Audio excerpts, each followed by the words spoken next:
Reveal a natural, radiant glow with Taiso Tinted Moisturizing Serum. With skin-loving ingredients like hyaluronic acid, glycerin, and ceramides, this serum delivers long-lasting hydration, leaving skin feeling nourished and refreshed. 5 luminous shades provide a radiant hint of buildable color with a glowing, sheer finish that enhances your tone and texture. Gentle, all-mineral SPF 30 and antioxidants protect against UV and environmental damage. Experience skincare that hydrates, protects, and perfects with Taiso's Tinted Moisturizing Serum. Visit taisoskin.com for details. Are you interested in providing results-driven treatment services? Join a team of like-minded individuals who share your passion and support your success. With more than 1,000 franchised locations in 49 states, Massage Envy is not only the nation's #1 provider of massage services collectively across its franchise network, but also a national leader in skincare. Start or grow your career at a Massage Envy franchised location. Visit massageenvy.com/SDcareers for full details.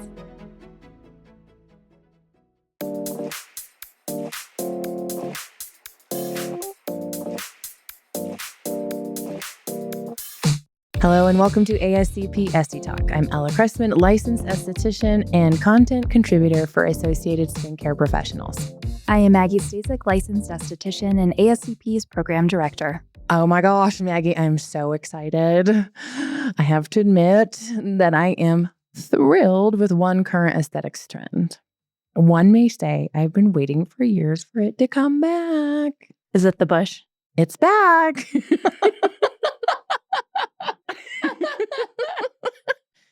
Yep, it's back. So today we're going to be diving into something a little personal, a little cultural, and a whole lot of history, which I found fascinating.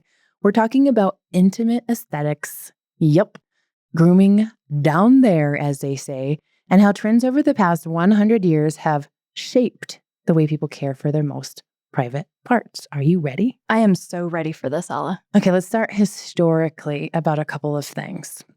Have you ever heard of the pink tax? No. You never heard of the pink tax? No. Okay, That's not what I thought you were going to ask me. I know, it's keeping you guessing. So the pink tax, in my mind, is saying like certain grooming tools have a higher price that are marketed towards women. And when I think about that, I think about women's shavers. Okay. Yeah. Like razors. Yeah. Because they are more expensive. They're a different color. And at the end of the day, they're doing the exact same thing. You are right. Yeah. So, but do you know when they first made their debut? Women's razors? I have a good sense, but share with us. Okay. It was between the 1920s and the 1940s. And the reason is it's the rise of the leg and underarm hair removal. Before that, women, were covered from wrist to ankle. That was the fashion. All seasons, didn't matter what, but that was in fashion. But around the 1920s, something came into fashion called the flapper era. In the flapper era, we had jazz music, speakeasies, prosperity, and really this spirit of rebellion against traditional norms. And that reflected in the dress. So the hemlines became shorter, like right under the knee, and dresses became sleeveless. Not to mention they're dancing and raising their arms and doing their thing. So guess what they're seeing? Hair. So the razor was introduced and marketed to women. It was the Gillette's Milady's décolleté in 1915. So this shift was body hair began to be seen as unfeminine. Also, did you know that during World War I, there was a shortage of nylon? And so women were baring their legs more because they didn't have nylons to wear, and they started shaving their legs. Oh my gosh. You know, I saw a movie about that because they were drawing with a marker, like back when pantyhose had a seam in the back. They were drawing that seam on with a marker to make it look like they had pantyhose on. Interesting. Well, speaking of World War I, that post-World War I era is when we saw something happen with swimwear. think of before this happened. In fact, I'm going to put it on my social media. So if anyone wants to check out, I'll put it on Instagram. I have this picture of my great grandparents on the beach in like that time, which was the swimsuits were below the knee and nearly full body. But in the 50s, we saw the high-waisted bottoms, like the bikini bottoms, and that changed. Obviously, we had at the same time the pinup culture. So the flapper dressed knee started coming up right up to the hip, shall we say. So the grooming shift was that women began trimming and removing hair outside of those bikini lines. That was really the beginning of the clean beauty ideals. Interesting, right? Yeah, so interesting. Then on the flip side, we had the 1970s. And in the 1970s, we saw the feminist movement, the hippie counterculture, and body hair was seen where it was the rebellion in the 20s. Now it was the antithesis of this, where we're rebelling in the 70s. And like, you can't, my body, my choice kind of a situation. And that's when we have seen the trend of the 70s bush, right? You've heard a lot about that. And really a resistance to what was perceived as male-dominated beauty exceptions. Now, the next one is really interesting. In the 1980s, we had the birth of a very still popular treatment, the birth of the Brazilian. Do you know where that started in the US? No, I don't. Okay, so in 1987, the J sisters introduced Brazilian waxing in New York, and the rest is really history.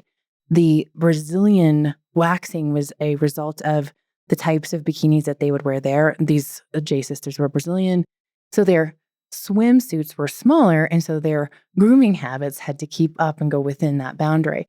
So they opened up a salon in Manhattan, and their technique brought straight from Brazil offered more thorough waxing, and that style removed all or nearly all pubic hair. I've never heard this story before, the history of the Brazilian wax being brought to the US. So fascinating to me. It's a huge part of our culture now. And I am not aware that the Brazilian wax has ebbed and flowed, really. I mean, there are people who are diehard Brazilian waxers. You know, whatever it is, every month they're coming in, getting their procedure. It doesn't matter what the trend is. Totally. And I think that it starts out personal choice or what they think they're supposed to get too. Very interesting. I have a point on that too. And it really took off. It was kind of like the right place at the right time, because these J sisters quickly grew this clientele that was celebrities, models, media insiders, because they're in New York, which would have been different if they had gone to like, no hate, but like, let's just say Denver, Colorado. It might not have caught on in the same way, but they have these celebrities and so on that really made this topic, which was like a little bit taboo, but a little bit desired, because I want to be like those people who are getting this, trend. So they help normalize this full intimate waxing in Western beauty standards. So it really popularized all of it through the 1990s and the 2000s. And then let's get to the 2000s, where mainstream normalization of these ideals really set in, thanks to shows like Sex and the City, where waxing was standard. Now we're going to wax. So it was this shaving thing behind the scenes, personal shaving, to no, I'm going to go and have it professionally done. And I think it deserves that. I say it, like, the area deserves that, but this was now standard. Then we saw the rise in other industries and the growing accessibility of spa treatments, where more people were going to them. And this Brazilian waxing really becomes a cultural norm. It's no longer as seasonal, it's year round. Because before you'd get it, it's the summer, I got to get it done, and everything like that. Interesting, right? Yeah, so interesting. And what's interesting to me is that, especially having gone through aesthetics school in the early 2000s and eventually having become an instructor in aesthetics school, if you did not experience a Brazilian, if you didn't know how to give a Brazilian, well, that's it. Your career is over, right? And there were so many people going through aesthetics school, those students who were fearful, didn't want to do it, didn't want to give it for whatever their reasons were. And you really had to hold their hand through it. And understandably so. And it's interesting to me, again, just repeating myself, how ingrained that has become in our culture. And I even remember being a teenager and, reading Teen Magazine and Cosmo Magazine and like literally being told by these magazines that, well, I should be getting a Brazilian. Interesting, right? Yeah. I don't know if this is too much information, but my little cousin never knew what is that was like not a thing. Thought that was always how it was. I say my little cousin, she's in her 30s now. But I remember her in high school, in her 20s, being like, this is normal. I'm like, it's really not normal. It's just culturally accepted. And I'm not saying like not normal. I'm just saying like no idea what it was like to have the 70s style. That's what we'll call it. The 70s style. Yeah. Well, of course, just like all things aesthetics, technology starts to intervene, and so does the medical side. So now we have this waxing, Brazilian waxing, and then the high-tech side comes in and says, oh, let's do laser hair removal. So now laser hair removal went mainstream. Have you had laser hair removal in any area? Yeah. Me too. And I did my version. I never went all in, or I guess all out. Read between the lines, people. There's the line. There's a line to be drawn. But I just did what I felt comfortable with because I knew trends changed. Yeah. So I did quite a bit. Yeah. And then I left some and then, took care of it on my own. Yeah. And then something happened we'll talk about later, but like in the underarm area, it comes back when you're going through perimenopause. Yeah. FYI, spoiler alert. Yeah. But then remember of this other introduction, right? So now we have Brazilian waxing, doing the waxing. Now we have laser hair removal. And then do you remember vajazzling? Yes. Okay. Yeah. It was like a flash in the pan trend where we're in this Brazilian waxing or this bikini waxing. And now you're adorning with crystals. Yeah. Or like. Yeah. But that's like in all things in aesthetics. You have your basics and then how can we elevate it? Yeah. So we're going to wax it all away and make glitter. Yeah. Let's make it extra. Yeah. And then that turned into, okay, how about we do facials? Let's do vajacials because there's skin there. And there's problems in that area that are maybe more visible or as a result of this waxing or the laser or the shaving and those things like ingrown hairs or dark spots or whatever. So then we saw really in the 2010s, the acceptance of bleaching. We're going to call it bleaching on purpose right here. And then skin perfecting. So really interesting, right? Yeah. And with all of this extra, to me, this just means that it has also become accepted at this time to expose this body part. Quite literally. Yeah. Quite literally. Because to your point in school, everybody's like, I remember seeing watching one Brazilian. We watched the video of it, but this acceptance is different and you feel a little bit more comfortable. I remember doing my first Brazilian after school, by the way. Sorry to you, client. It was my first one, but I remember wanting to get it done super fast. So I mastered my technique to get it over with because I was uncomfortable. I didn't want them to be uncomfortable. And it got to a point where I was perfectly comfortable and it was more about skin health and hair removal, growth patterns and stuff like that. So I became, I don't know, desensitized is the right word? Totally Or professionalized. Desensitized. Yeah. Yeah. All of the above. And even for me, after school and having learned the Brazilian, one of the spas that I worked in, I was the only one who performed Brazilian waxing. Fine by me because I was raking in the dough. Mm-hmm. And it's very interesting how we've had this cultural shift because at that time, early 2000s, it still was it's an intimate thing and people were modest and nobody wanted to perform that service to now, no problem. Like we went to, now we're going to stick jewels on it and we're going to flash ourselves to everybody and everybody's waxing, Yeah. You want to be a model? And they're like, yep, no problem. Where before in school, and I think that's the reason I only saw one, is to be, I had a lot smaller class, but everyone was like, no, I'm good. I don't want to be a model. Finding a model was really hard. It was. Yeah. So then we have 2020s and we see this other shift. First of all, as an industry, the intimate brightening now, not bleaching, but brightening, is a real specialty niche. And it's important to understand that those areas are all different. They have different needs, and that's really born into new products for that area. So we don't necessarily take the face stuff and put it there, but you know what I mean, in the areas. And that area's expanded to not just the bikini area, but the underarms and so on. And then, of course, we have the swing back. I don't want to say 70s, but now we have, hey, let it grow. And I'm back in trend just like that. Or this partial wax or something like a hybrid, like what I had previously. So guess what the biggest trend is today? Tell me. Choice. Oh, I love that.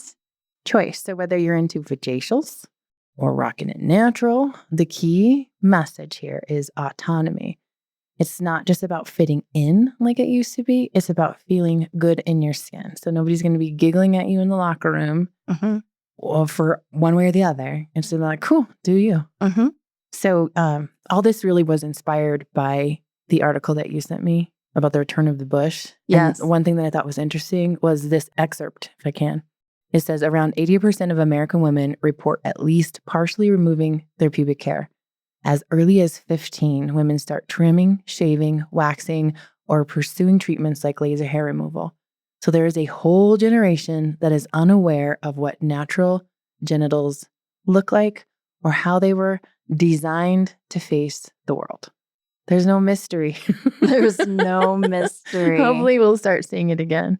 Yeah. So big influence here is TikTok trends, Gen Z body positivity movement, and then, of course, sustainability concerns. So the shift from the full Brazilian to bush revival is really about freedom of choice, and that's awesome.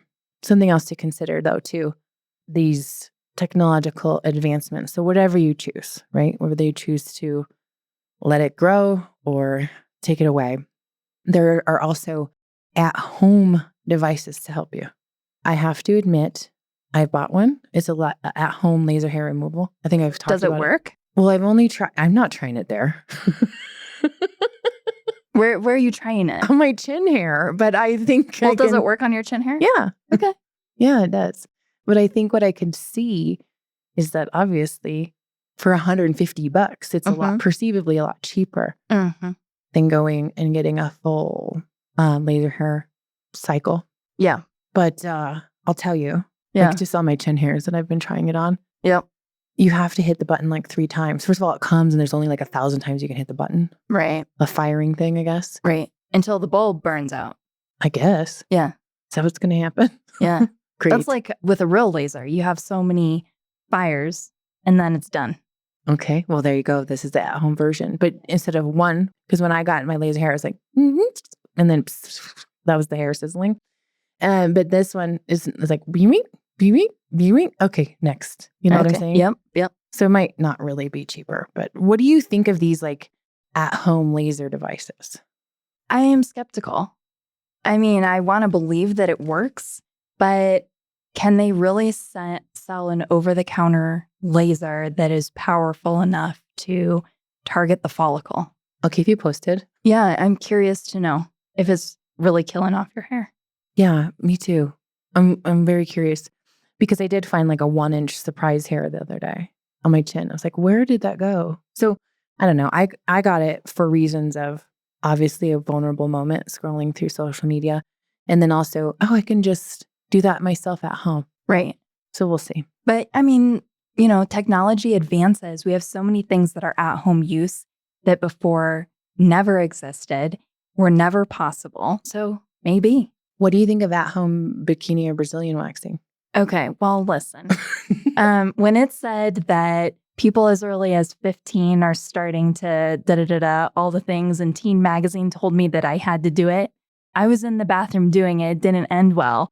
I'm like crying, can't rip the strip, so... Oh my gosh. I have to tell you something else. One time on one of the, like early on, probably 10 years ago, 15 years ago, on one of this like social media groups, I think it was a Facebook group. It was like, help. I had this wax can that had hard wax in it. So I poured some soft wax or vice versa. She had Mixo-wax. They mixed it. Oh, no. Hard wax and soft wax. Put it on. And then like she was literally, I don't know how, on Facebook asking for help in the bathroom, sitting on the floor because it was too soft to pull like hard wax and it was too hard to put a strip on. So she was literally stuck. We've learned a lot, right? Nonetheless. Yeah. We've learned a lot. And what we learned today is in the last 100 years of waxing, shaving, and really everything else in between, intimate aesthetics has always been influenced by larger trends, fashion, media, technology, and cultural vibes. So what started as a reaction to visible skin has grown into a nuanced, personal form of self-care. Now, listeners, we really want to hear from you. What are your thoughts on intimate aesthetics and how they are influenced by fashion, media, technology, and those cultural values?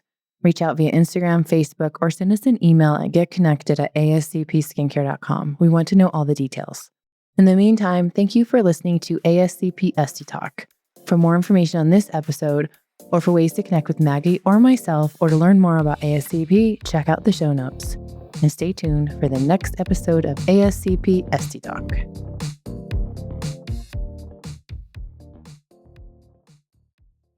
This podcast is sponsored by Lamprobe. Lamprobe is a popular aesthetic tool that enables skincare practitioners to rapidly treat a wide variety of common minor skin irregularities, or MSI.